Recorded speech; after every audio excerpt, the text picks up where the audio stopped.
A smartphone is your diary, your messages, your camera, your bank key, everything, in one device.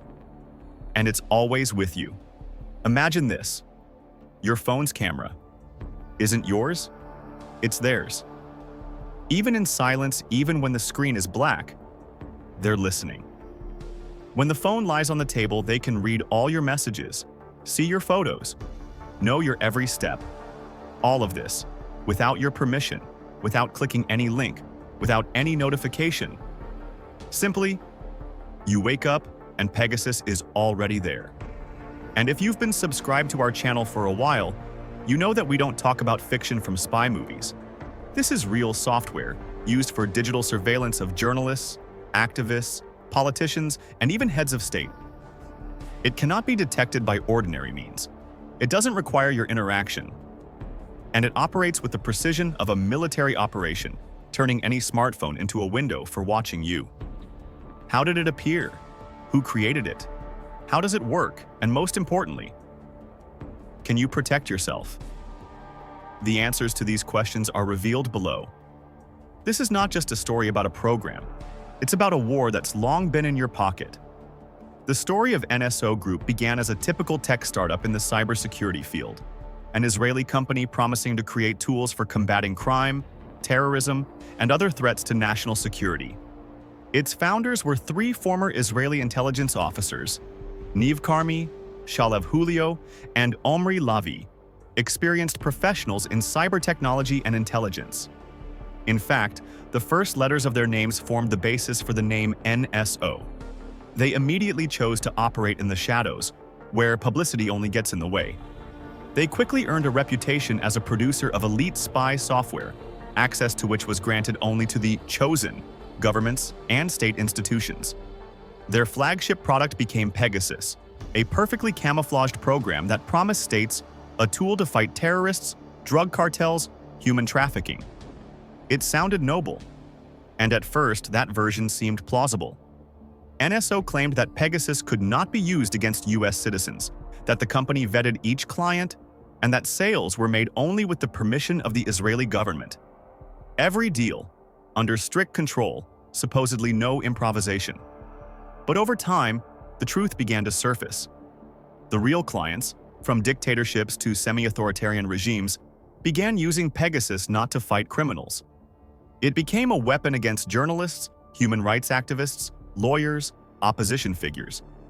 Its capabilities turned out to be too attractive to be used only by the book. And NSO, despite public denials, for years either didn't know or pretended not to know how and against whom its most dangerous product was being used. Thus, the company that started as a startup with an ethical mission turned into one of the most notorious symbols of digital authoritarianism. But this is just the beginning. What follows is about the actual capabilities of Pegasus and how it gets onto your device, even without a single click. What makes Pegasus so exceptional among all spy tools is its almost supernatural technical capabilities. This is not just a virus hiding in the system. It's a hacking tool that acts silently, precisely, and without any outward signs. One of its key features is the so-called zero-click attacks. This means the victim doesn't need to do anything.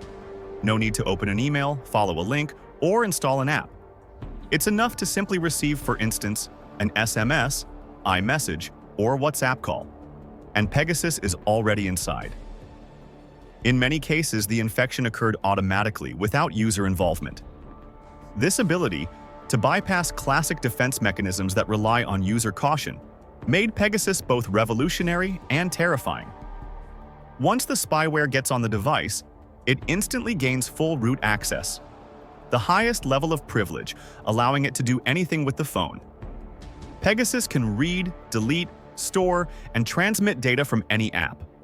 It has access to messages in Signal, Telegram, WhatsApp, even if they are encrypted, because it reads them after decryption when you yourself see them on the screen. This level of access also allows the program to activate the microphone and camera in the background, unnoticed by the user, so your phone can become a listening and surveillance device even when it's just lying on a table. And most importantly, all this happens without any visual or system signals. No alerts, no notifications, no foreign icons. No regular antivirus can detect it. It's deeply buried in the system layers, inaccessible to third-party programs. Particularly disturbing is Pegasus's ability to maintain its activity even after the phone is supposedly turned off. Even if you turn off the phone, Pegasus can wait. As long as the battery powers the device, it can still listen. This raises the question, is a turned-off smartphone truly no longer listening? Thanks to these technical features, Pegasus doesn't just spy. It merges with the phone, becomes its invisible second shell, which transmits data to places beyond your control. And this ability, complete invisibility and absolute power, makes it the favorite tool of governments that want to know everything about their enemies, opponents, or simply inconvenient people. The most common entry channel is a message with a hidden vulnerability. For example, iMessage on iPhone, which for a long time had a critical flaw allowing infection simply through receiving a message, even without opening it. Similar vulnerabilities were found in WhatsApp, where Pegasus was transmitted through a specially crafted video call. A video call you didn't even answer, and Pegasus was already inside. Another vector, a call, or an SMS. It looks normal, but in fact, it's the key to a complete breach. You won't even have time to pick up. Pegasus is already inside. In some cases, it was enough for the smartphone to simply connect to a network or a specific server, and the spyware would automatically be downloaded in the background. Pegasus could also spread through specially crafted websites. If a user visited such a site, sometimes via a simple redirect in a browser, the system would exploit vulnerabilities in Safari, Chrome, or other mobile browsers to immediately install the software. These attacks are usually targeted. The site doesn't necessarily appear in public access. It's launched specifically for a certain person at a specific time. Another entry point could be a Wi-Fi network, especially a public or spoofed one that mimics a known access point. If you automatically connect to it, an attack may begin in the background, activating Pegasus without any action on your part. In some cases, attacks were also recorded via Bluetooth connections, particularly on older versions of Android, where the system didn't properly verify the source of the connection. The key idea is this: Pegasus exploits vulnerabilities not at the app level, but deep within the system, where even the most cautious user has no full control. It doesn't care whether you open a file. It only needs the device to stay connected to a network for a few seconds, and that's already enough to get inside. What happens next? Now that Pegasus is already on the device, it's worth finding out who exactly it has targeted and how real-world examples have shown the scale of this digital surveillance. The first major alarm rang in August 2016. A human rights activist from the United Arab Emirates, Ahmed Mansour, received 2 SMS messages with suspicious links promising access to exposés about torture in prisons. Instead of clicking them, Mansour forwarded the messages to the Citizen Lab at the University of Toronto. The research results were shocking. Behind it all stood Pegasus. This was the first public revelation of the spyware, which was then still little known. In response, Apple released an urgent iOS security update that patched the vulnerabilities used in this attack. Over the next few years, from 2018 to 2020, the map of Pegasus usage expanded.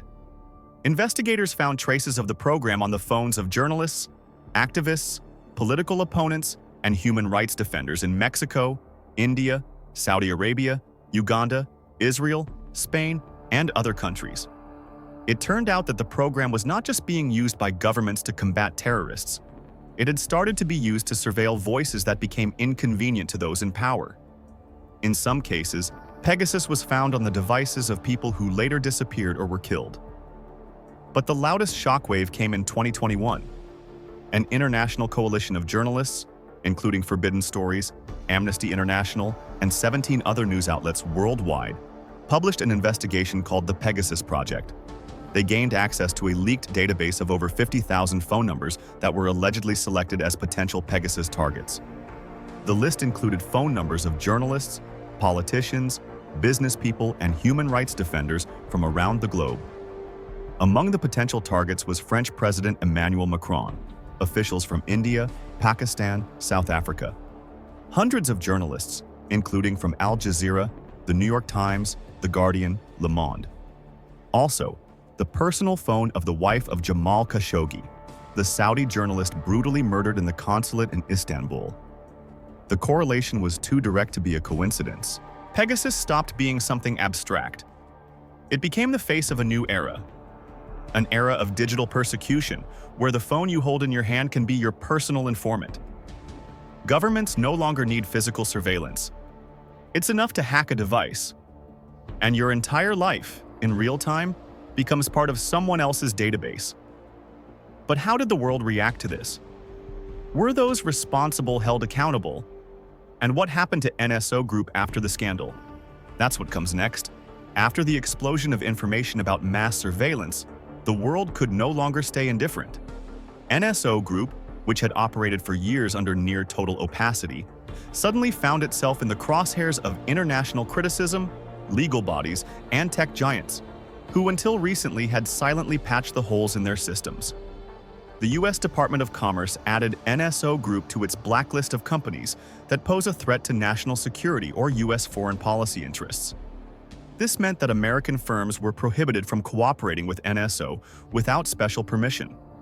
For a company that heavily relied on American-made technology, components, and infrastructure, this was a blow to its most vulnerable point. That same year, Apple, which for years had been forced to urgently fix critical vulnerabilities exploited by Pegasus to hack iPhones, decided to act decisively. For the first time in its history, Apple filed a lawsuit against a private Israeli company. The lawsuit stated that NSO violated Apple's user agreement by attacking users without their knowledge, and that Apple sought a court injunction to prevent any further use of Apple software in NSO's activities. It was a symbolic move. The tech giant was acknowledging that Pegasus had become a real threat not just to users, but to the very principle of digital privacy. At the same time, Amnesty International, the organization that helped technically confirm hundreds of surveillance cases, launched a global campaign against the use of such tools. It called for a ban on the trade of surveillance technologies, demanding governments not only investigate cases of abuse, but also adopt strict international regulations. Similar statements came from the UN, the European Parliament, Human Rights Watch, and in some countries, parliamentary investigations began. All this put NSO Group in an unfavorable position. Several of its contracts were canceled. Financial partners began pulling out. Media reported that the company was facing the threat of bankruptcy or acquisition.